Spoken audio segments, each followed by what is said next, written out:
रात के बिल्कुल 2:17 मेरे मोबाइल पर एक अननोन नंबर से कॉल आई। मैंने स्लीपी आवाज में कहा, हेलो, कौन? दूसरी तरफ से एक कांपने वाली आवाज आई, माताना, अगर आ गए तो वापस नहीं जा पाओगे। मेरा जिस्म सुन्न हो गया क्योंकि ये आवाज मेरी अपनी थी। मेरा नाम अयान है। मैं हॉन्टेड प्लेसेस एक्सप्लोर करता हूँ। उस रात मैं अपनी दोस्त सारा के साथ शहर के बाहर एक पुराने कब्रिस्तान में गया। लोग कहते थे वहाँ जिन रहते हैं और जो गया वो कभी वापस नॉर्मल नहीं आया।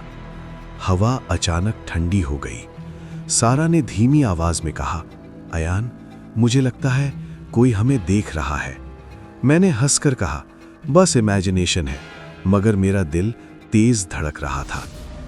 हमें एक पुराना काला पत्थर मिला जिस पर अजीब अरेबिक निशान बने हुए थे। न जाने क्यों मेरा हाथ खुद ब खुद उस पत्थर की तरफ बढ़ गया। जैसे ही मैंने पत्थर को टच किया, जोर की हवा चली, कैमरा बंद हो गया और हवा में एक खौफनाक हंसने की आवाज गूंज उठी। हमारे सामने एक काली परछाई बनने लगी, लाल चमकती आंखें, उल्टे पांव। उसने भारी आवाज में कहा, तुमने मुझे जगा दिया। सारा की आंखें पलट गईं और वो जमीन पर गिर गई। मैं चीखना चाहता था मगर मेरी आवाज ही नहीं निकल रही थी। मेरा फोन फिर वाइब्रेट हुआ। मेरी अपनी आवाज ने कहा, भाग जा यान, अभी ये तुझे छोड़ देगा मगर लड़की नहीं बचेगी। मैंने सारा को उठाया और भागना शुरू कर दिया। पीछे से जिन की चीखें आ रही थी, जमीन लरज रही थी। अचानक सारा का वजन गायब हो गया। मेरी बाहें खाली थीं, वो गायब हो चुकी थी। सुबह एक नई कब्र मिली, बिना नाम के।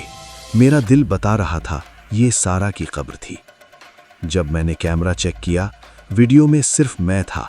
सारा कभी थी ही नहीं और स्क्रीन के कोने में एक साया मुस्कुरा रहा था। अब तुम मेरे हो।